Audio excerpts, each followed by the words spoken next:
Hoy día vamos a hablar de espejos de corriente y voltaje de desnivel, o sea, son dos temas. El segundo un poco más corto, pero tiene implicancias tremendas. El primero es un tema un poquito más largo, pero como ya vimos, espejos de corriente en electrónica. Sí, pero hoy día los vamos a ver con un poquito más de detalle y mirando otras cosas, cosas que no habíamos visto antes, seguramente. Entonces, ¿de qué se trata esto? Vamos a ver algunas implementaciones prácticas de espejos de corriente, algunas, no vamos a verlas todas. Más hacia el final del curso vamos a ver otras. Vamos a poner hoy día énfasis en técnicas que sean compatibles con amplia excursión de voltaje. Eh, Esto pensando en cascodos. Los cascodos requieren voltaje y como vimos en algún momento, si uno tiene este voltaje de bias aquí, de polarización, uno lo puede poner súper alto para asegurar que este VGS aquí no moleste este VDS de acá. Pero si lo hacemos muy alto, estamos obligando a este nodo a tener que subir si es que queremos mantener este VDS acá. Entonces perdemos excursión. Y hay una técnica que permite maximizar la excursión manteniendo todo en región activa, que es súper simple. Esto es VOV más VT. Esto de aquí puede ser hasta VOV. Entonces este tiene que ser VOV más VT. Entonces este de aquí debería ser 2 VOV más VT. Y el tema es cómo generamos eso. Esa es la duda. Y vamos a discutir algunas no idealidades como la disparidad en el voltaje en este VT, porque no todos los VT son iguales en los transistores. Vamos a ver que algunos aparecen con VT distintos, incluso en una misma fabricación. Y vamos a ver caídas de tensión IR y vamos a ver disparidad en beta también. Entonces vamos con polarización eh, mediante espejos de corriente. Habíamos visto la clase anterior que este par diferencial es un circuito súper útil y tiene varias cosas eh, buenas, como por ejemplo que nos evita tener que trabajar con capacitores de acoplamiento, porque al final estamos acoplando en DC, no estamos acoplando en AC, estamos acoplando en DC respecto de una señal que entra en la otra, en el otro terminal. Y esa es una herramienta muy potente. El problema es que requieren una fuente de cola. Esa fuente de cola tal vez no puse tanto énfasis la clase pasada, pero al final esa fuente de cola lo que está haciendo es limitar la corriente del par diferencial, limitarla a un valor fijo por una parte. Y lo otro que está haciendo es darle posibilidad a este nodo para moverse hacia arriba y hacia abajo. Recuerden que una fuente de corriente tiene un voltaje que puede ser cualquier cosa, lo que sea necesario. Entonces este nodo puede subir y bajar y va a mantener la corriente. Eso en virtud de la resistencia de cola que es alta. Pero si la resistencia de cola está cambiando, entonces las cosas van a cambiar.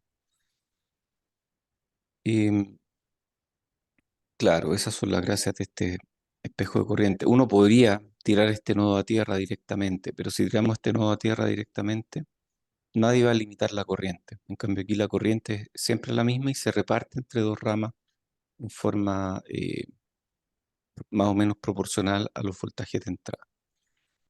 Entonces, ¿cómo generamos esta corriente? Lo típico es ya, yo voy a poner una fuente de corriente ideal aquí y luego voy a poner un transistor conectado como diodo. Esta corriente va a circular por este transistor va a generar un VGS y ese VGS es el que va a aparecer aquí.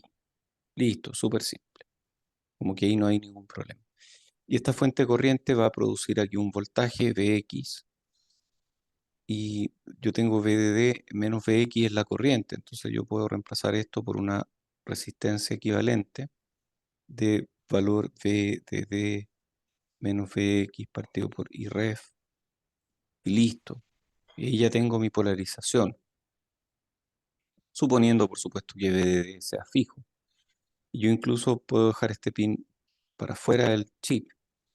Y si quiero aumentar la corriente, pongo una resistencia hacia arriba. Y si quiero reducir la corriente, pongo una resistencia hacia abajo. Y ahí estoy. Ya tengo un chip en el que además puedo configurarle la corriente externamente. Súper bien. Bueno, ¿qué buscamos de este espejo de corriente? Que es esto que está acá. ¿Qué nos gustaría que tenga? Queremos que sea exacto, o sea, que la corriente que ponemos aquí sea igual a nuestra corriente de referencia. Queremos que la resistencia cola R tail sea grande.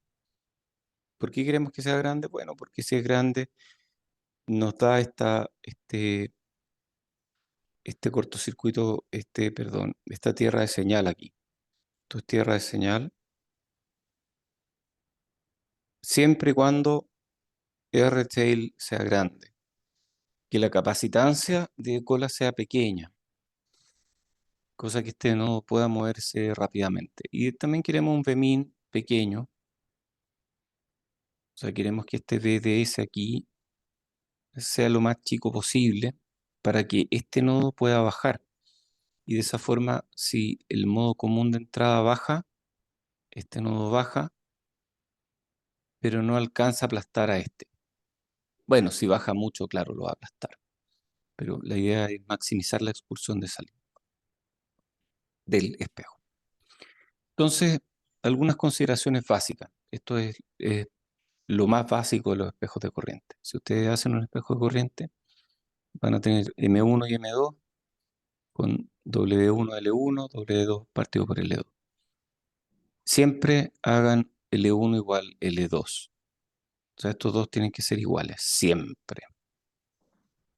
¿Por qué? Bueno, porque al fabricar transistores, los transistores de diferentes longitudes cambian mucho. No pueden confiar en las ecuaciones de canal largo para que hagan la pega. Al final, L es súper importante que se mantenga.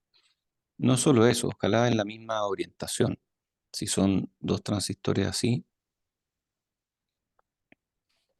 va a funcionar mejor que si tenemos estos dos transistores así. Y es más, en tecnologías más nuevas solamente se permiten hacer transistores en una sola orientación. Por ejemplo, en tecnologías muy nuevas donde usan FinFETs, los procesos están optimizados para que todos los transistores estén en la misma dirección. Uno no puede dibujarlos de otra forma. Son mucho más limitados en ese sentido. Usualmente los anchos son enteros, la razón entre anchos. ¿Por qué? Porque, no sé, típico, yo tengo una corriente digamos que este M igual 1, este M igual 10. Entonces multiplico por 10 mi corriente. Y generalmente lo que hago es usar transistores en paralelo. O sea, aquí pongo 10 en paralelo y pongo 1. O podría ser, por ejemplo, 8 aquí.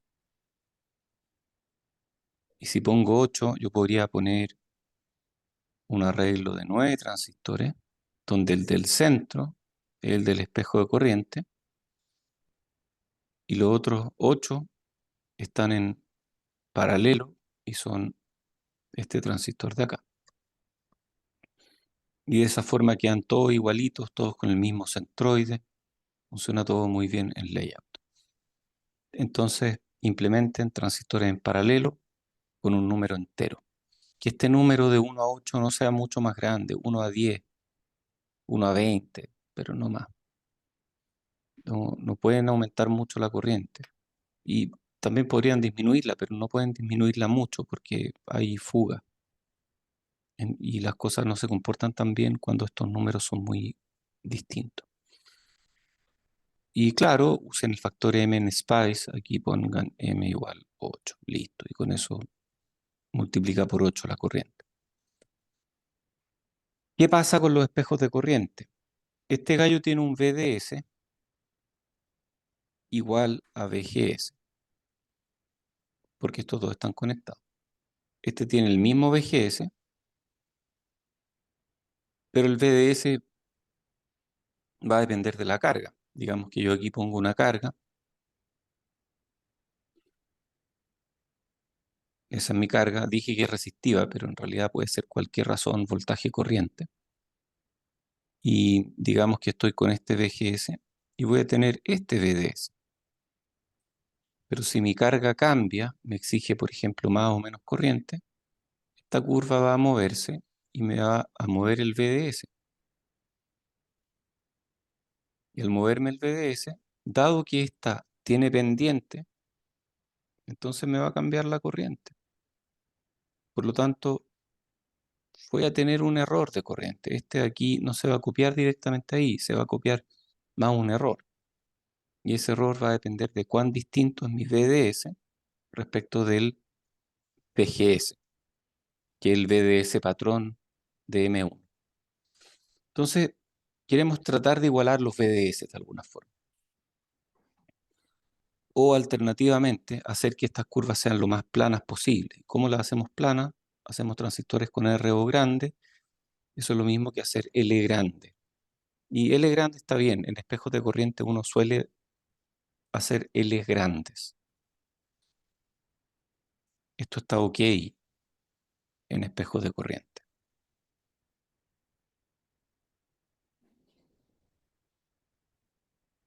Pero aún así, queremos mantener el VDS lo más parecido posible entre este y este que está acá. ¿Cómo hacemos eso? Bueno, una opción es cascodeando. Si cascodeamos, estamos de alguna forma con este VCAS y este nodo de acá va a ser VCAS menos VGS. Entonces, eso va a fijar el VDS de este transistor, aunque no sea el mismo que este VDS.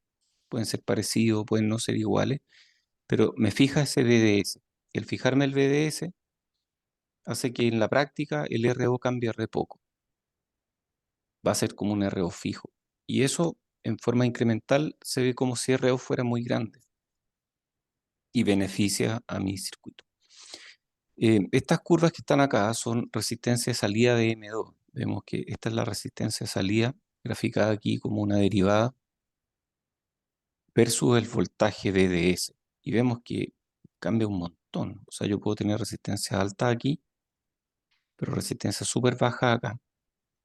Aquí tengo resistencia más o menos, pero que cambian mucho. Esto es para diferentes Ls. Y así, esto es para L chico. No sé quién lo dibujamos. L. Así cada vez más chiquitito. Entonces, para diferentes L. Y vemos que la resistencia de salida aquí es pésima. Con VDS chico, que es justamente lo que queremos acá, dijimos, usemos un VDS chico, cosa que este se pueda mover para arriba y para abajo sin problema. Pero cuando usamos este VDS chico,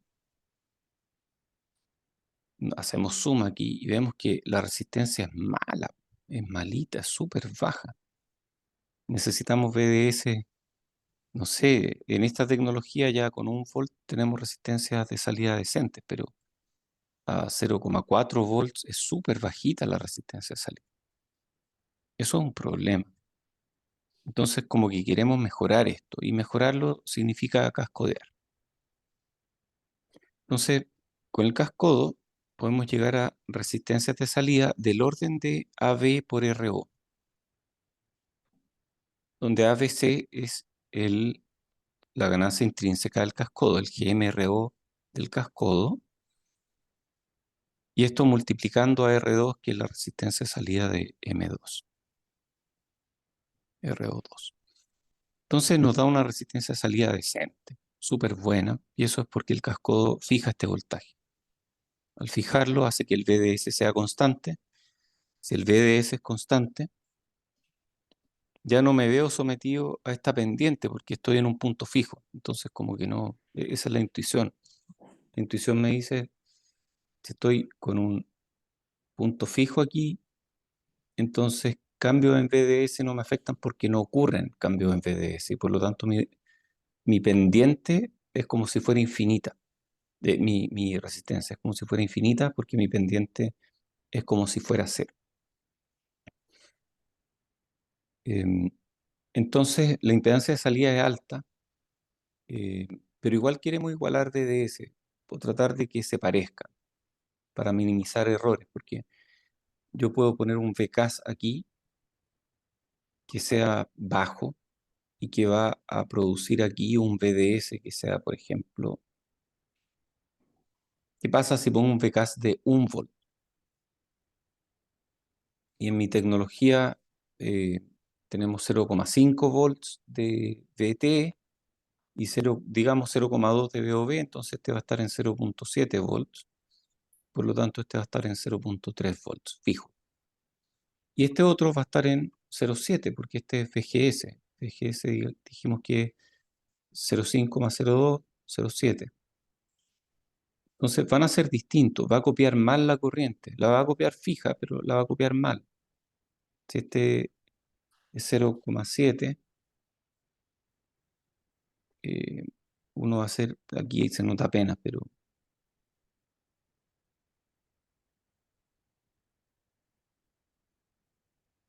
¿dónde está? Debe estar por aquí, no, no sé. Digamos que este es 0,7, no alcanzo a leer realmente, pero digamos que este fuera 0,7. Entonces va a estar aquí, esa curva. Este va a estar en 0,7 y este va a estar en 0,3. Entonces este va a estar por acá. Claro, va a tener corriente distinta. Pero bueno, puede funcionar igual. Sí, sí, uno podría, porque al final con transistores uno puede hacer lo que quiera. Si yo pongo un PCAS fijo aquí, incluso este puede estar en triodo, pero no quiero que se vaya a triodo porque ahí empeoran las cosas. Pero en el límite, si esto fuera una resistencia, esto igual funciona. Funciona mal, pero igual funciona. O sea, yo tengo 1 volt aquí, puede tener acá 0,7, por lo tanto aquí va a haber 0,3, y esos 0,3 caen en esta resistencia. Claro, me dan una corriente fija, pero mi idea es que la corriente no cambie con este voltaje y que no cambie con la corriente que circula acá. Y sí, no es la idea. Entonces, esto funciona bien. Además que en circuitos integrados preferimos poner transistores en vez de resistencia. Si ponemos resistencia ocupan mucho espacio. Los transistores son chiquititos. Ok, una posible solución. Una posible solución está aquí. Yo quiero generar un VCAS. Aquí tengo un M1 que está conectado como diodo. Y yo pongo aquí un transistor y genero aquí mismo ese VGS. Esta es mi solución. Genero de esta forma. Esto funciona espectacular. Funciona súper bien. Es la forma más fácil de generar voltajes para cascos. Funciona bien. El problema es que este V o V más VT, este va a ser otro V o V más VT. Este va a ser, por lo tanto, 2 VOV más 2 VT. Le quito un VOV más VT. Y aquí me va a quedar VOV más VT. Entonces el VOMIN, eh, ¿por qué hice aquí 2 VOV más VT? Creo que me equivoqué en algo. A ver, de nuevo, esto es VOV más VT, le sumo VOV más VT, 2 VOV más 2 VT. Y VOMIN, ¿por qué hice aquí 2 VOV más VT? A ver, me perdí en esto. Ah, estaba mirando otra cosa. Estaba bien, este de aquí es VOV más VT. Y este de acá, este VDS, el valor mínimo de este VDS para mantener en región activa este transistor es VOV. Entonces, VOV más VT más VOV es 2 VOV más VT. Por lo tanto, el VO min de este espejo de corriente es 2 VOV más VT. Y en la tecnología del curso va a andar por ahí por, digamos que VOV, VT07, yo me equivoqué, no era 05. Si VT07 y VOV02, vamos a tener aquí 1.1 volts. O sea, vamos a estar perdiendo más de un quinto del voltaje máximo que tenemos. En tecnologías más nuevas es peor, perdemos más. Y ojo que los modelos de canal largo funcionan relativamente bien en espejos de corriente porque en general los polarizamos en inversión fuerte. O sea, estos transistores de aquí tienen GM partido por ID bajo. ¿Qué tan bajo? No sé, 10, 8, 5. Y longitudes de canal no mínima, como dije antes, cuando uno hace L largo, ayudamos a que la resistencia de salida sea mejor, más alta. Otra solución, a ver, podríamos implementar algún tipo de batería mágica y después vamos a explicar por qué es mágica. Que genere aquí un VCAS que justo deje este en el borde de la región activa y este en el borde de la región activa en el mejor de los casos. O sea, si está en el borde de la región activa, este debería ser VOV. Este VDS debería ser VOV. Entonces este es VOV y este VGS es VOV más VT.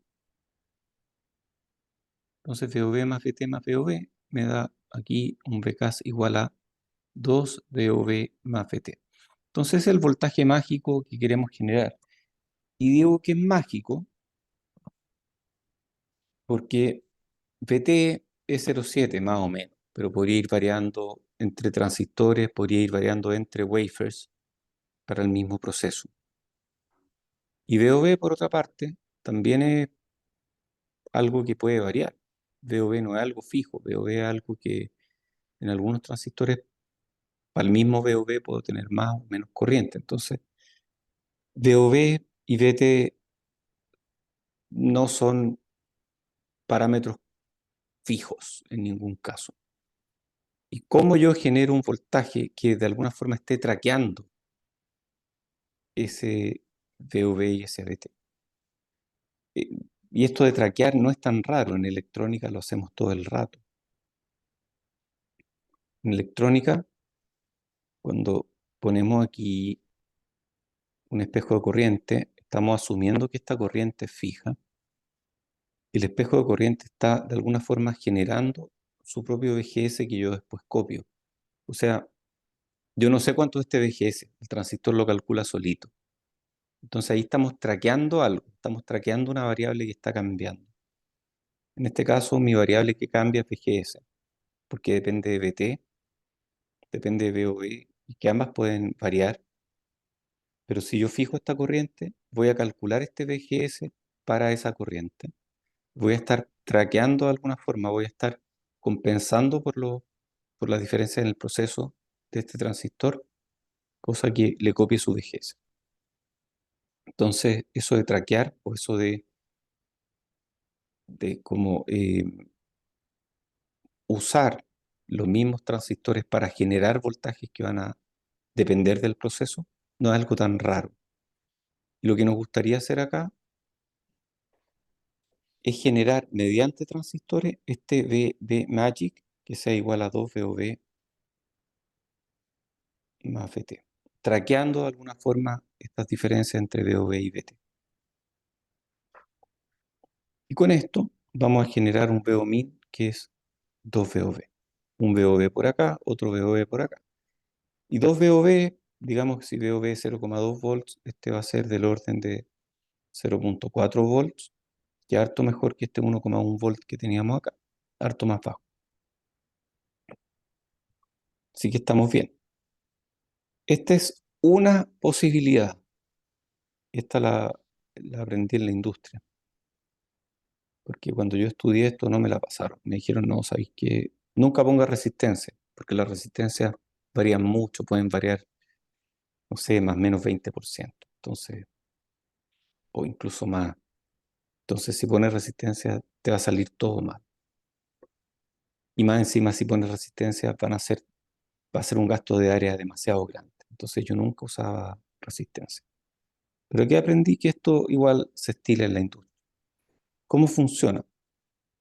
De nuevo, eh, esta es la fuente de corriente que quiero generar. Este es el cascodo de esta fuente de corriente. Esta es la carga. Eh, no pesquen esto. Aquí dice IV. La notación aquí es muy mala.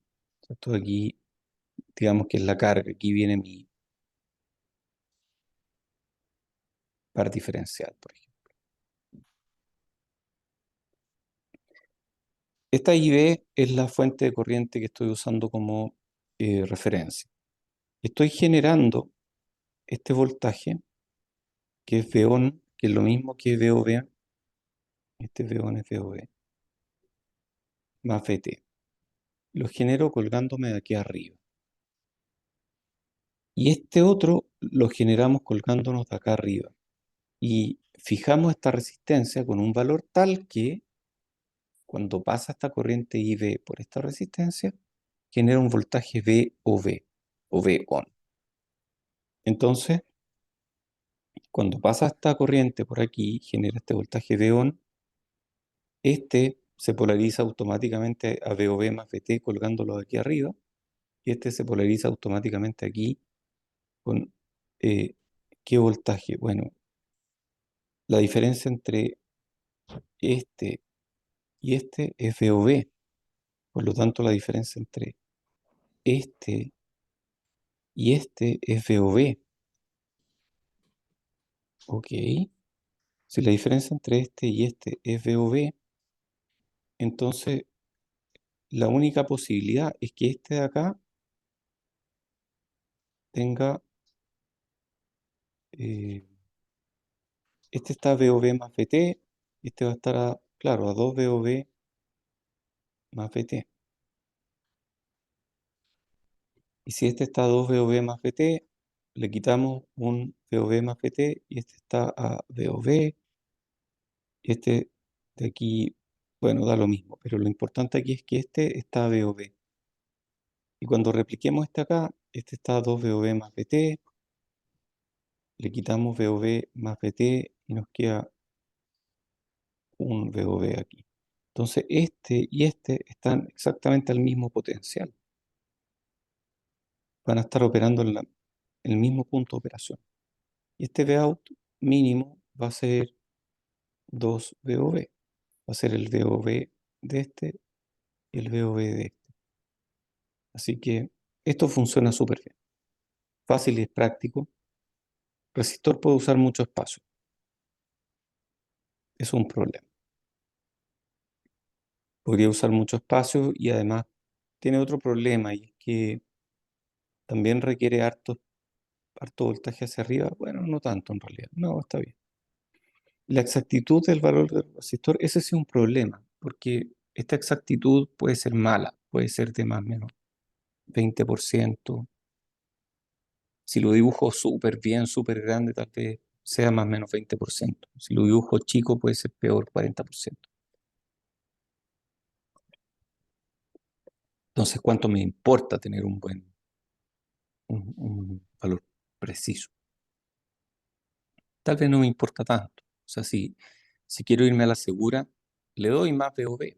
Y claro, este no va a ser VOV, este va a ser un poquito mayor que VOV. Y ahí me estoy yendo a la segura, pero estoy perdiendo headroom porque estoy gastando más voltaje del que debería. Ok, veamos las baterías mágicas. Son estas que dijimos que íbamos a generar acá con transistores, que son las que están traqueando. Por eso son baterías mágicas, a diferencia de esta que es una autopolarización resistiva que no traquea nada. Simplemente ponemos un resistor. Si los modelos son buenos, funciona, pero podría no funcionar tan bien.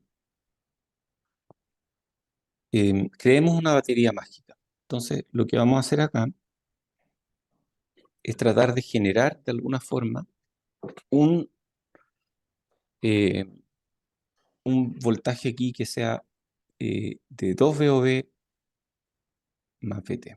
Es el que queremos generar. Recordémoslo bien. 2 VOV más VT. Ese. Entonces, lo primero que hacemos es usar tres ramas de corriente, dos, perdón, usamos dos ramas de corriente. O sea, aquí vamos a tener posiblemente una fuente de corriente ideal que va a tener aquí un PMOS. Con este PMOS vamos a generar una corriente aquí y otra corriente aquí. Ya, entonces generamos dos ramas de corriente. Ambas ramas de corriente son de valor I1, que es la referencia. Pero este transistor es 4 veces más chico. Entonces, si yo tengo un medio mu COX, W partido por L por... Esto es VOV cuadrado. Y si para tener la misma corriente, porque estas dos son iguales, vienen del mismo espejo de corriente, si para tener la misma corriente achico mi W a la cuarta parte, o sea, este lo divido por 4 de alguna forma, la única forma de cancelar este 4 para mantener la corriente es que aparezca un 4 acá o que aparezca un 2 acá. Ahí se están cancelando los 4. Entonces este 2 VOV va a ser el voltaje que aparezca acá. Vamos a tener VT más 2 VOV. Ah, que es justo lo que queríamos.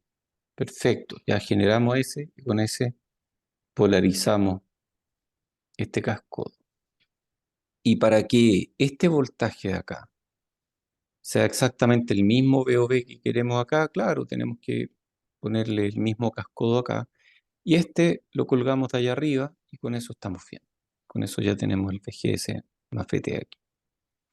Entonces el voltaje de overdrive del dispositivo angosto, que es este, es el doble del voltaje overdrive de los demás transistores. Entonces el voltaje del cascodo es VT más 2 VOV y el VOmin es 2 VOV y todo funciona perfecto. Claro, esto va a ser sensible al efecto del cuerpo si es que este transistor no tiene efecto del cuerpo y este sí, y este también. Entonces, claro, va a ser sensible al efecto del cuerpo. Pero bueno, hay formas de mejorar esta batería mágica, porque uno de los problemas de este es que al ser sensible al efecto del cuerpo nos da problemas. Pero el otro problema que nos da es que yo aquí estoy achicando un transistor y ¿quién me asegura que esto va a quedar exactamente igual que doble cuarto, eh, con los anchos efectivos y todo eso? Entonces parece que esta funciona mejor. Parece que en lugar de hacer eso, mejor pongo 4 transistores en serie. Y esto es como más o menos equivalente a poner 4L. Pero parece que esto funciona bien. Esto es menos sensible al efecto del cuerpo porque este gallo que está acá no tiene efecto del cuerpo, pero esto sí. Al igual que este y al igual que este. Y estos dispositivos apilados emulan un transistor de longitud 4L, sí, pero no sé qué es mejor, la verdad. Capaz que esta sea mejor. Capaz que esta sea mejor que emulando este dispositivo de 4L. Esto funciona espectacular con ecuaciones de canal largo, pero ya vimos que no les podemos creer mucho. Perdón, me salté la 3. Esta es la importante, la batería mágica 3. Esta es la más usada, yo creo. Eh, lo que hacemos es poner un transistor de un tercio W partido por L. Por ejemplo, un tercio del ancho. Y este es W partido por L. Esto es insensible al efecto del cuerpo, porque este de acá no tiene efecto del cuerpo y este sí. Este de acá no tiene al igual que este, al igual que este. Este sí, al igual que este y al igual que este. Entonces eso funciona bien. Y este dispositivo que está acá está en triodo. Ojo, estamos poniendo dos transistores en serie. Recuerden que cuando ponemos transistores en serie, Es como si sumáramos las longitudes. Y si este es W partido por 3L al final, más L, nos da W partido por 4L, que es lo que estábamos haciendo acá y lo que estábamos haciendo acá. Claro. Entonces, este está en región activa, porque el que está... eh, no, perdón. eh, este está en triodo. Este está en región activa. El que tiene más voltaje, el que está en, perdón, el que está en el voltaje más alto, el que está en región activa. Siempre hay dudas de cómo me acuerdo de eso. Bueno, yo dibujo el transistor, doble en este caso, y dibujo el canal. Claro, el que está, si este es S y este es D, el que está con el canal estrangulado, el que está más arriba en voltaje. Entonces, el que está más arriba en voltaje, este es el que está en región activa. Este está en triodo. Ok. Y esto entonces está generando, eh, y estamos haciendo la misma conexión que antes. O sea, esto mismo. Al final lo que hacemos de aquí a allá es agrupar estos tres en un solo transistor, que es este. Sí. Y con estos VKs es 2 VOV más VT. Este un tercio no produce VOV de manera exacta. Entonces, en la práctica, uno como que juega con ancho y largo y aplica un poquito mono de Spice. Entonces, para irnos a la segura, queremos tener algo un poco más grande que 2 VOV más VT acá. Entonces, para tener algo un poco más grande, hacemos transistores un poco más chicos. Y eso nos obliga, en virtud de esta ecuación, si el transistor es más chico, el VOV va a ser más grande. Entonces, hacemos, en vez de un tercio, lo hacemos más chiquitito, un quinto, no sé.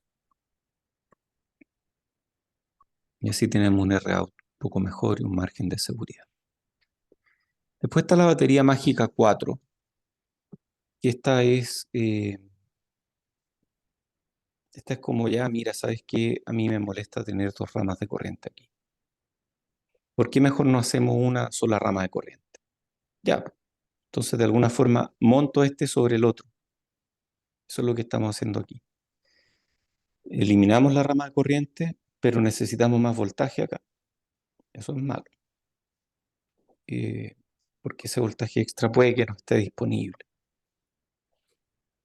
Esta sí es sensible al efecto del cuerpo y generalmente converge más lento en Spice.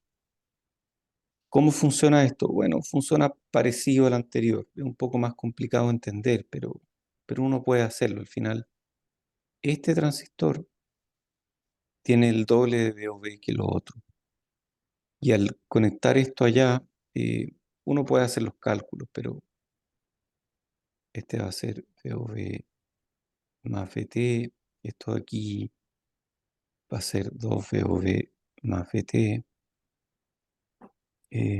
Y este 2 VOV más VT le resto VOV más VT y creo que me equivoqué. Ah, no, pero es que este de aquí es VOV más VT.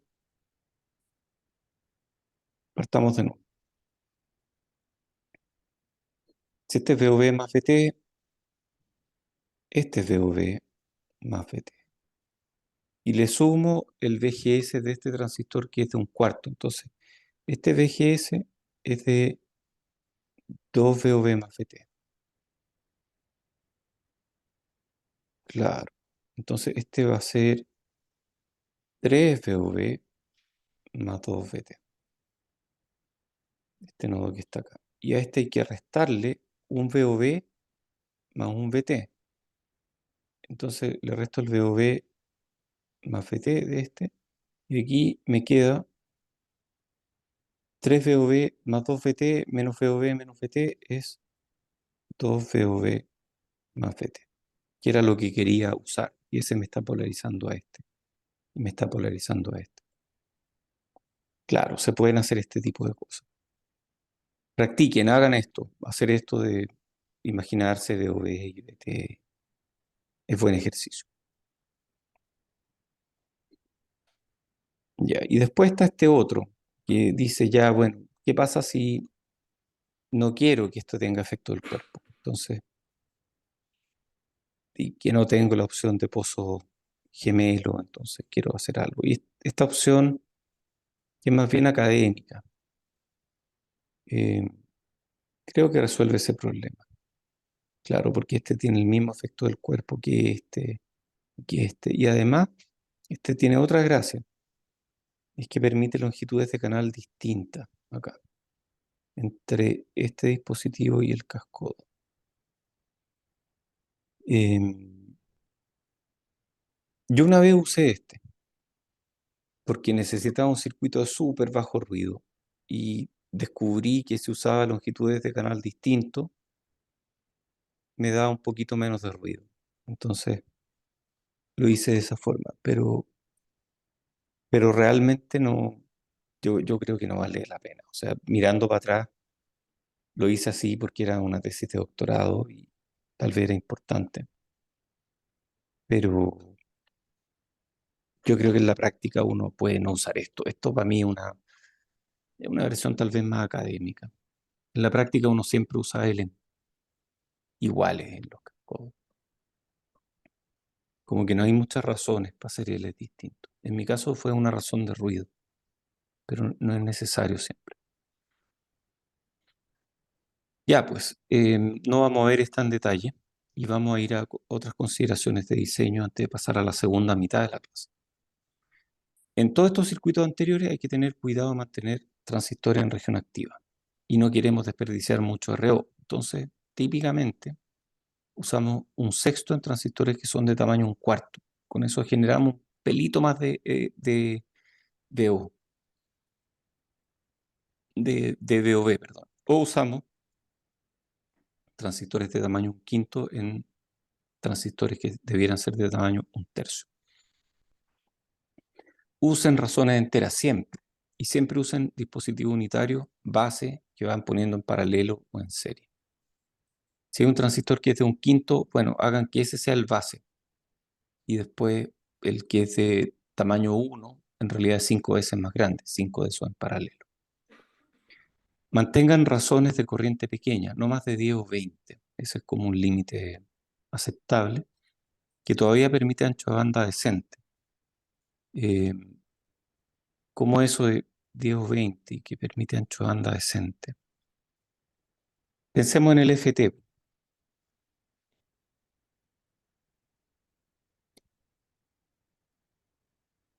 ¿Cuál es la impedancia de este transistor? La resistencia equivalente en pequeña señal.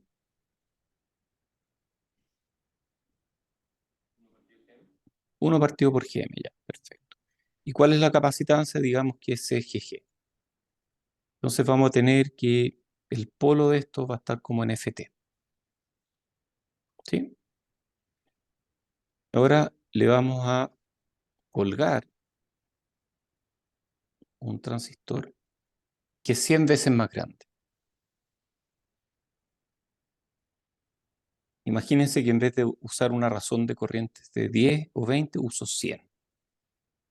Digo, quiero hacer un, un diseño aquí con una corriente de base de referencia muy chica para que no me consuma casi nada de corriente. Y este es 100 veces más grande. Si es 100 veces más grande, aquí voy a tener 100 veces más grande este transistor, voy a tener una capacitancia 100 CGG que se va a sumar a mí un CGG aquí y voy a tener que el polo, en vez de estar cerca de FT, va a estar cerca de FT partido por 100. Es el problema de usar razones de corriente muy grandes. No solo que puedo perder precisión porque una que es chica es muy chica, sino que también tengo problemas de ancho de banda. Y de nuevo, ¿me sirve el ancho de banda aquí? ¿Me sirve el ancho de banda? Me pregunto, pregunta honesta. ¿Por qué quiero ancho de banda acá? Y la razón, esta lo voy a dejar. La razón de por qué puedo requerir ancho de banda acá está en esta configuración. ¿Cómo eso? Claro, pues esta configuración, ¿cuál es el modo común de entrada?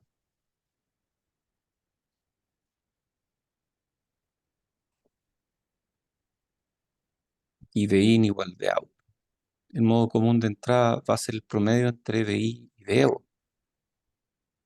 Y VO igual VI. Entonces, modo común de entrada es VI. Y si VI se está moviendo, estoy moviendo el modo común de entrada. Y si estoy moviendo el modo común de entrada, estoy moviendo este voltaje también. Y yo quiero que este espejo de corriente reaccione rápido. No quiero que se quede pegado con una corriente o con otra.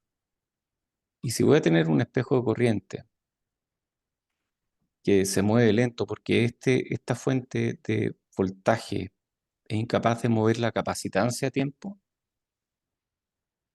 tal vez no es un buen ejemplo, pero va por ahí la cosa. Entonces, claro, no, no quiero, no quiero que esto actúe lento de ninguna forma.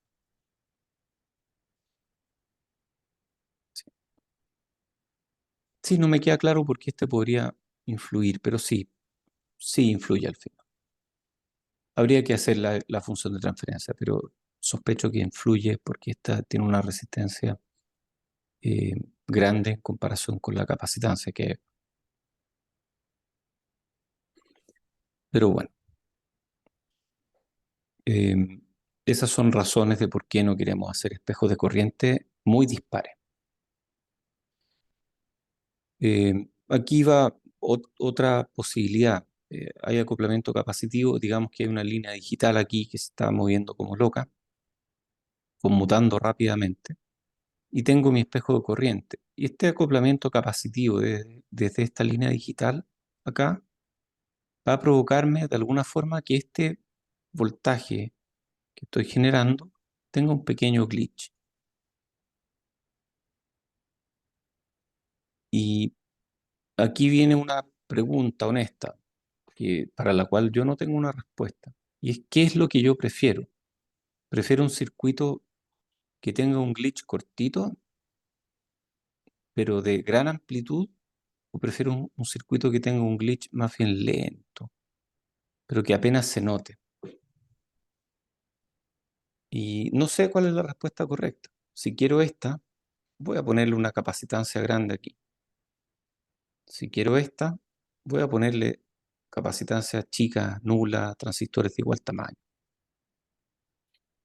Eh, ¿Cuándo prefiero una que la otra? Bueno, si es que tengo, por ejemplo, señales que leo en periodos muy determinados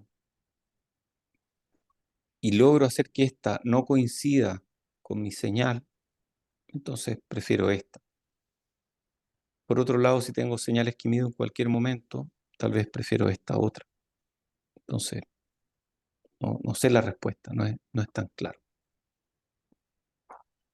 Es un lindo tema de discusión. Ok, hablemos de esta segunda parte que matemáticamente puede ser un poquito distinta a lo que hemos visto hasta ahora.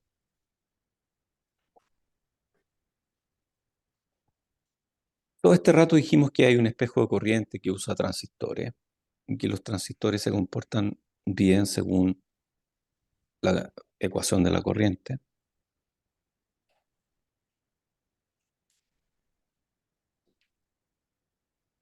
Y una referencia al final, pero igual esto existe. Esto le llamamos beta. Y este también existe IFT. En la práctica va a haber diferencia entre transistores nominalmente idénticos. O sea, yo tengo dos transistores iguales que los dibujé iguales, ocupando técnicas de cross-cutting, ocupando técnicas de centroide común. Los dibujé pegaditos, en el mismo punto del layout, cosa que no se vean sometidos a gradientes. a gradientes del proceso que hacen que sean distintos, están pegados. Aún así, aunque estén pegados, van a ser distintos. ¿Y por qué van a ser distintos? Bueno, van a tener pequeñas diferencias mu, CO, X, W partido por L. Pero ¿cómo si los dibujé pegados? Sí, pero dibujaste uno sí.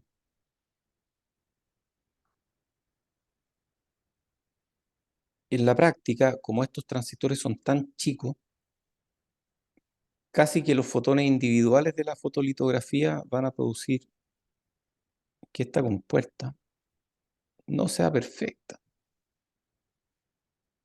Y ya, en un transistor grande eso se nota poco, porque si tengo una guata de compuerta aquí, probablemente esa se va a cancelar con un cototo de compuerta acá y voy a tener, bueno, no, aquí no me sirve porque estoy fuera del transistor. Voy a tener un cototo acá y esas dos se cancelan, si esto es grande. Pero si esto es pequeño, los errores individuales pasan a no cancelarse necesariamente entre sí. Entonces, eso puede ser un problema. Entonces, aunque los dibuje iguales y los ponga pegaditos, va a haber diferencia en W partido por L, o va a haber diferencia en FT. ¿Cómo modelamos eso? ¿Cómo hacemos? Y esto va más allá de si salen TT, CS, FF o qué sé yo. Estamos hablando del mismo wafer que salió FS, por ejemplo. Y pongo dos transistores pegados uno al lado del otro, con todas las técnicas posibles, y aún así esos dos transistores son distintos. Entonces, ¿qué hice mal? No hiciste nada mal. El problema es que es imposible tener transistores idénticos. Hay gente que, bueno, necesita transistores idénticos, entonces fabrican un mar de transistores en el wafer y eligen casi a mano cuáles son los correctos. O utilizan técnicas de eh, element matching, que son varias técnicas, pero en general es como tratar de achuntarle un valor, cambiando aleatoriamente entre diferentes transistores. Primero uso esto, después uso este, después uso este, y en promedio estoy usando un transistor que es el promedio de todos los que usé. Eh, y eso se llama Dynamic Element Matching. Dynamic porque lo hago en forma dinámica. Cuando se habla de hacerlo en forma dinámica, me refiero a hacerlo mientras funciona el chip. Y Element Matching es eh, achuntarle el tamaño correcto del elemento. Una forma de modelar las disparidades que van a haber, y disparidades se traducen de mismatch, que es la palabra en inglés. Mismatch es disparidad. Es descomponiéndola en dos posibles causas. Una es VT, o sea, VT cambia entre dos transistores nominalmente idénticos. Y beta, que es mu COXW partido por L, cambia entre dos transistores nominalmente idénticos. Entonces después yo modelo las disparidades, cuando empiezo a caer en esta silla, modelo estas disparidades y modelo de alguna forma el offset. Y el offset va a... y llevo todo al offset. O sea, esta disparidad, claro, me va a provocar un error de en VT, pero yo quiero ver cuánto me cambia en la corriente y cuánto me cambia en el voltaje de GS necesario para hacer esa corriente. Entonces, transformo ese error en VT en un error de offset en la compuerta del transistor. O sea, lo que estoy haciendo aquí es decir, mira, este transistor quedó feo. Tiene error de beta, tiene error de VT. Y esos dos errores yo los voy a convertir en un offset que tengo que agregar o quitar a la compuerta para que me dé el voltaje, la corriente correcta. Y es posible llevar a que offset debido a delta R es delta R partido por R por GM partido por ID a la menos 1. O sea, todo al final se traduce a GM partido por ID. Y offset debido a delta beta es delta beta partido por beta por GM partido por ID a la menos 1. Y offset debido a delta BT es delta BT nomás, porque el delta BT aparece en serie aquí. O sea, este efecto aquí es un efecto que aparece directo en la compuerta. Errores pequeños en VT yo los puedo cambiar directamente cambiando el voltaje de compuerta en el mismo valor VT. Estas diferencias son modeladas como nuevamente variables aleatorias de media cero y distribución gaussiana. ¿Les suena eso, no? ¿Cuándo vimos variables aleatorias de media cero y distribución gaussiana?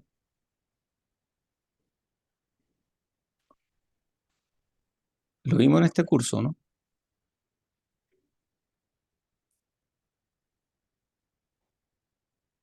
Claro que lo vimos, cuando hablamos de ruido. Sí, pues, cuando hablamos de ruido hablábamos de variables aleatorias. Y cuando sumábamos ruidos que venían de fuentes diferentes, los sumábamos en cuadratura, o sea, sumábamos los cuadrados de los. Bueno, aquí vamos a hacer lo mismo. Aquí vamos a hacer lo mismo porque el efecto de delta R viene de un problema en el valor de R. El efecto de delta beta viene de un problema de beta. El problema de delta T, de delta BT, viene de delta BT. Y delta BT no tiene por qué estar correlacionado con delta beta. O sea, son efectos diferentes, vienen de procesos diferentes. Por lo tanto, estos dos de acá los sumo, pero los sumo en cuadratura. Por lo tanto, yo puedo llevar todos los efectos de disparidad a la compuerta, ponerlos como una especie de offset equivalente, y esos offsets los sumo en cuadratura al final.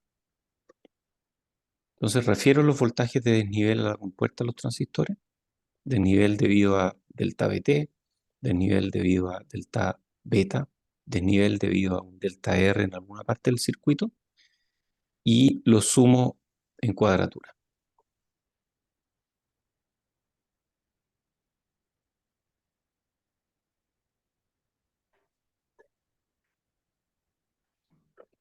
Y eso es lo que hay aquí al final. Estamos sumando en cuadratura. Ya. Vamos a hablar entonces de los coeficientes de Pelgrom. La duda aquí es cómo yo... eh, perdón, tengo algo.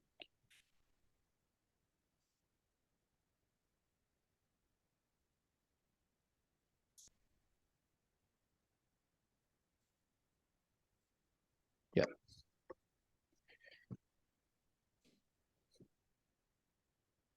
Tengo coeficientes de Pelgrom. ¿Qué son los coeficientes de Pelgrom? De un señor Marcel Pelgrom que un día dijo, mira, ¿sabes qué? A mí me gustaría hacer simulaciones para saber cómo quedan mis transistores.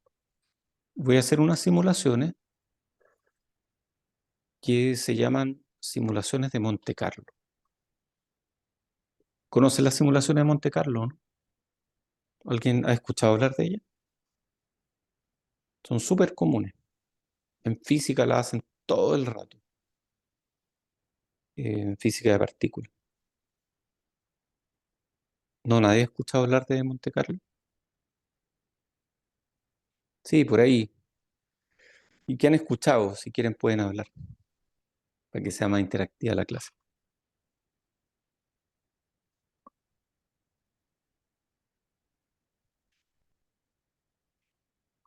O para que se crean entre ustedes, porque a veces el profe habla y no le creen nada.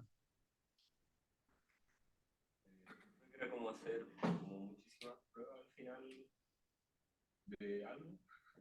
Ya. Como media desviación estándar de una distribución gaussiana. Ah, perfecto. O sea, lo que tú dices, ya, voy a simular. Voy a simular lo que pasa con diferentes valores. Y esos valores responden a una distribución gaussiana conocida. ¿Sí? ¿De dónde viene término Monte Carlo. ¿Habrá habido algún señor que se llamaba Monte Carlo que hizo alguna vez esta simulación? ¿Alguien conoce ese dato, no? No, ya, yo lo conozco. Yo me leí un libro una vez, que yo leo Le Será, un libro de cómo fue el proyecto Manhattan. ¿Conocen ese proyecto, no? ¿Cuál es el proyecto Manhattan? Súper conocido.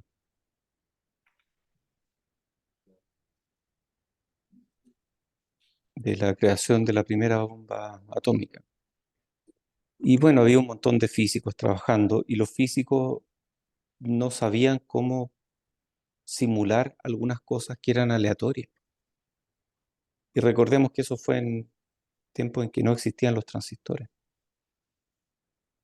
Entonces, los computadores eran súper raros, había súper pocos computadores en el mundo. Y ellos querían simular qué era lo que pasaba en condiciones aleatorias, porque a veces viene una partícula y aleatoriamente puede salir en cualquier dirección. Y un neutrón, por ejemplo, ese neutrón eh, puede o no producir una fisión en un átomo cercano. Entonces querían calcular probabilidades que no dependían o que eran súper difíciles de modelar. Entonces lo que hacían era correr una simulación, entre comillas, agarraban dados, literalmente, tiraban los dados, literalmente, y decidían a partir del dado para dónde salía el neutrón y si le pegaba o no le pegaba al núcleo vecino, para cálculos de secciones transversales o secciones efectivas de los átomos. Eh, y llegaron a ese término. Vamos a hacerlo igual que en el casino que hay en Monte Carlo. Ajá, no solo corren carreras de auto en Monte Carlo, también hay un casino importante.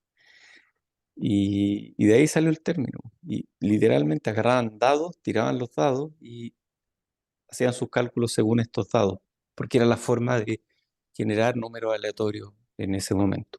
Hoy día, ¿cómo generamos números aleatorios?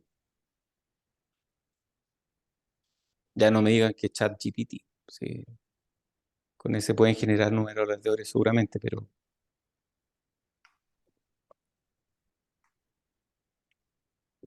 ¿cómo algo es capaz de generar números aleatorios en la vida?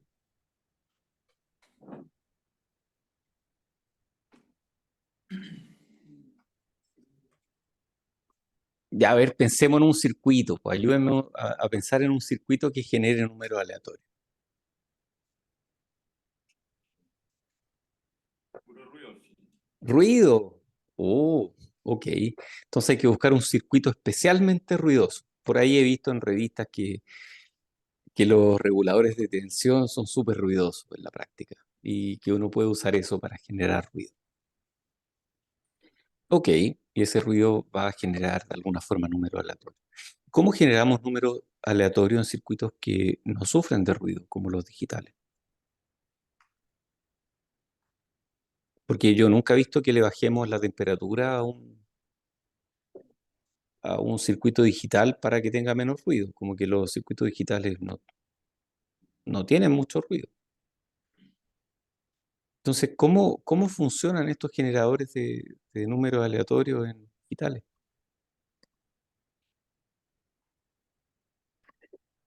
Con alguna fórmula, probablemente, una fórmula que se repite cada muchos dígitos, pero necesita una semilla y uno tiene que darle esa semilla. Y los generadores de números aleatorios de MATLAB, qué sé yo, uno les puede dar una semilla distinta. Y algunos de estos programas de generar números aleatorios a veces generan los mismos números aleatorios siempre. Entonces, no sé, pues, ¿cómo hacen un circuito digital? Digamos, toman un Arduino y quieren generar números aleatorios. Cuando el usuario necesita el número aleatorio, ustedes le dan el número aleatorio. ¿Cómo lo harían con un Arduino? O con un microcontrolador en general,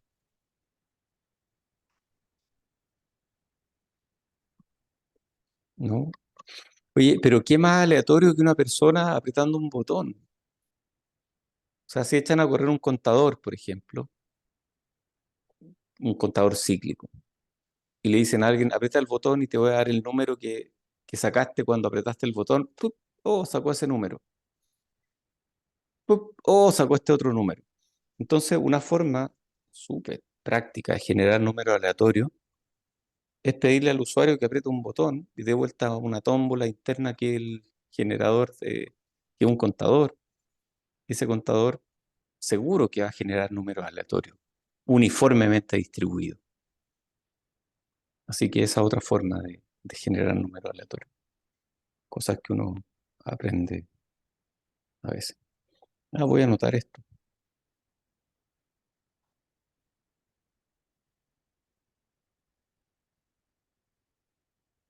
Y así me acuerdo de cuando escriba controles. Para acordarme de qué cosa hablé. Bueno, entonces Pelgrom dijo, mira, ¿sabéis qué? Vamos a medir hartos transistores. Marcel Pelgrom dijo, vamos a medir un montón de transistores y voy a calcular estas distribuciones de BT y voy a calcular estas distribuciones de beta. Y se dio cuenta de una cuestión interesante. Se dio cuenta de que esto que está acá, que es la desviación estándar de BT, o cuánto varía BT respecto de su valor nominal, em, respondía a algo bien interesante, a algo que él llamó coeficiente de BT, es un coeficiente, dividido por raíz de W por L. ¿Y qué es W por L en un transistor?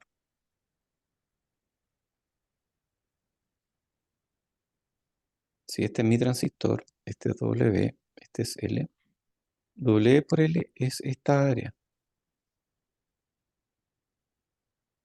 O sea, mientras más grande es el área de mi transistor, más probable es que estas guatas se anulen entre sí, se cancelen y hagan que mi coeficiente de Pelgrom de T sea más pequeño. Transistores grandes tienen menos disparidad. Transistores pequeños tienen más disparidad. A medida que avanzamos en la tecnología, los transistores son cada vez más pequeños.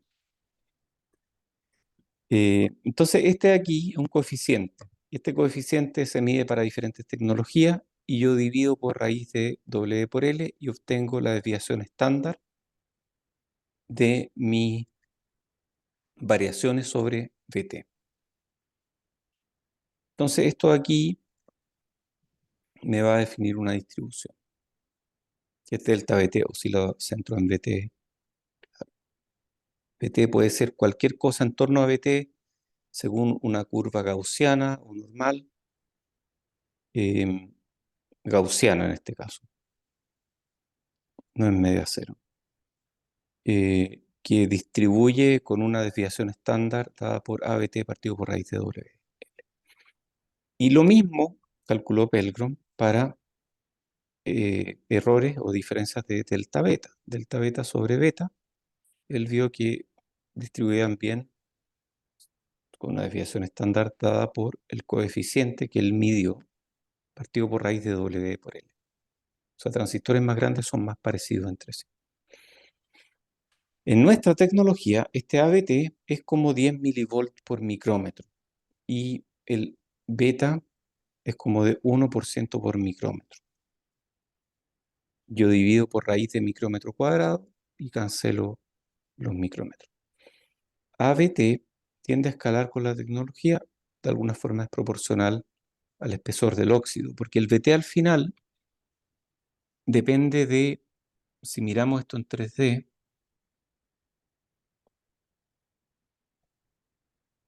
tengo mi compuerta y VT tiene que ver con cuánto de mi voltaje de compuerta es efectivo en generar canal. ¿Qué pasa si este óxido de la compuerta quedó con pequeñas variaciones, unas más profundas y otras menos profundas? Las más profundas van a ser un VT más pequeño, porque van a hacer que mi compuerta sea efectiva en cambiar el canal. Y las que son como cerro aquí, van a ser más difícil que mi voltaje de compuerta llegue con su campo eléctrico hasta el canal. Entonces, de alguna forma, tiene sentido que ABT tiende a escalar con la tecnología que sea proporcional de alguna forma al óxido de compuerto. Y A beta ha permanecido más bien constante, este es como un 1% por micrómetro. Y este es un ejemplo, digamos que tengo mi transistor. Tengo un transistor y quiero de alguna forma saber cuánto, quiero modelarlo. Entonces, ¿cuánto va a ser el VT? eh, digamos que quiero meter todo en un delta VT, todos los efectos. El efecto de delta VT, meterlo ahí. Quiero meter también el efecto de delta beta partido por beta. Quiero meterlo ahí en un VT. Entonces lo que hago es, la desviación estándar de este VT va a ser igual a raíz de suma al cuadrado. Suma del delta VT, que se suma directamente porque estoy metiéndolo ahí mismo. Más, y aquí viene el uso de esta ecuación, Gm partido por Id elevado a menos 1 elevado al cuadrado, o Gm partido por Id elevado a menos 2, por el sigma cuadrado delta beta partido por beta, más sigma cuadrado de delta R partido por R. Entonces, esto se compara con esto. De alguna forma, se suman en cuadratura, después saco raíz y obtengo la desviación estándar debida a delta BT y debida a delta beta. ¿Cuál es el error debido a disparidad al final? Bueno, delta I, la disparidad entre estas dos fuentes de corriente va a ser I1 menos I2. Y eso uno lo puede llevar a Gm por delta BT. Y ese delta BT es el mismo que estábamos metiéndole aquí en la entrada. Gm por delta BT más I1 por delta beta. Uno puede llegar a esa ecuación. Por lo tanto, el delta I partido por I, uno puede expresarlo como Gm partido por I por delta BT más delta beta. O sea, los delta I partido por I escalan con BT por Gm partido por I y delta beta directamente. Entonces, quiero calcular mi error en dos transistores. ¿Cuál va a ser mi error? ¿O cuál va a ser de alguna forma, cómo va a distribuir este error? Y aplico la misma ecuación que antes. En este caso, elevé al cuadrado y eliminé la raíz. Pero voy a tener lo mismo.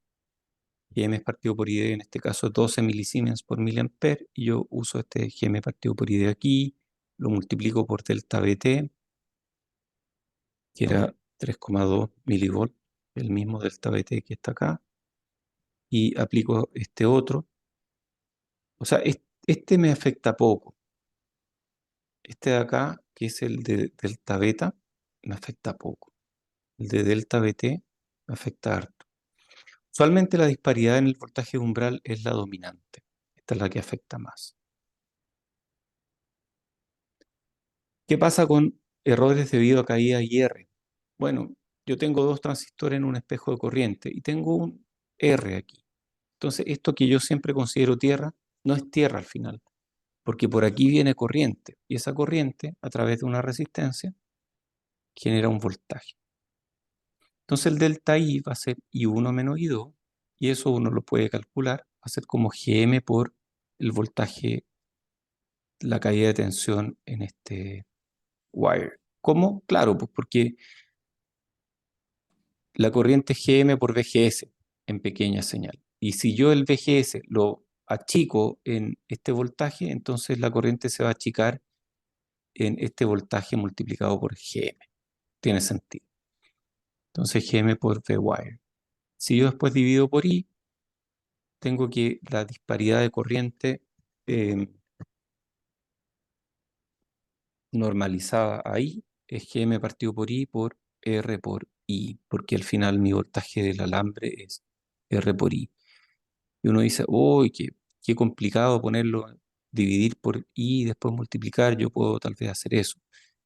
Claro, puedes hacer eso, pero si lo dejas de esta forma, Gm partido por I, el Gm partido por I de mi transistor, y el I tiene que ver con cuánta corriente estoy pasando. Entonces esto me entrega más información cuando lo pongo de esta forma. A mí me gustaría tener un GM partido por ID pequeño para mitigar los efectos de las caídas IR en pistas metálicas. Entonces ahí volvemos a lo mismo de siempre. Si quiero reducir problemas, uso GM partido por ID chico. Y GM partido por ID chico consumen más corriente para el mismo GM. Entonces ahí tengo un balance de cosas. Lamentablemente esto implica un VO min elevado. ¿Qué tan exactos son los espejos de corriente? Es difícil construir espejos de corriente precisos porque hay errores sistemáticos, ya vimos en BDS, caídas IR aquí, errores aleatorios de BT, y usualmente no es un tremendo problema porque GM es proporcional a la raíz de ID. Entonces, errores de 20% producen errores de 10%. ¿Cómo eso? La raíz del porcentaje de error es la mitad. La raíz del porcentaje de error es la mitad del porcentaje de error. ¿De dónde sacamos eso? ¿Está bien eso o no? Claro, 1.1 por 1.1 es como 1.2 más o menos, 1.21. Entonces sí, funciona bien para errores pequeños. ¿Por qué? Taylor, búsquenlo por Taylor, a ver si llegan a algo. Pero es bueno conocer estas cosas como para hacer cálculos rápidos. Ya, y para espejos de canal corto es posible ajustar la razón moneando un poco para compensar estos errores sistemáticos. Esta práctica, claro, no permite precisión infinita y funciona si los modelos son buenos. ¿Cómo distribuimos corriente? Y con esto vamos a terminar porque nos queda una lámina. En general, generamos la corriente en un lugar del chip. Y después yo podría, por ejemplo, distribuir voltaje de compuerta sobre todo el chip o distribuir corrientes. Distribución de voltaje está bien si lo hago cerca. Si tengo dos transistores que están pegados, no hay problema. Puedo copiarle el voltaje y va a funcionar bien. Pero si están muy alejados, esta resistencia va a afectarme qué voltaje finalmente le llega al transistor. Porque le va a llegar el voltaje que yo generé menos la caída de tensión en la resistencia del sustrato o del alambre. Entonces, vamos a distribuir voltaje de compuerta localmente para evitar estos errores de caídas IR y de gradiente en el proceso. Lo mejor si quiero copiar corrientes de un lado del chip a otro es distribuir corriente. Genero la corriente y distribuyo la corriente. Lo hago de esta forma. Genero la corriente aquí con mi espejo de corriente y la copio en varias partes y esas después las distribuyo como corriente y en otro extremo del chip localmente hago otro espejo para copiar voltaje. Y en otro lado del chip localmente copio voltajes también. Entonces, de esta forma nos evitamos problemas de estar eh, con caídas IR que son terribles. Aquí no voy a tener problema de caída IR porque estos dos están pegados. Y aquí tampoco porque estos dos están pegados. Pero si estuvieran lejos, tendría caídas IR que podrían afectar la precisión de mi espejo. Muy bien, voy a dejar de grabar. ¿Hay preguntas?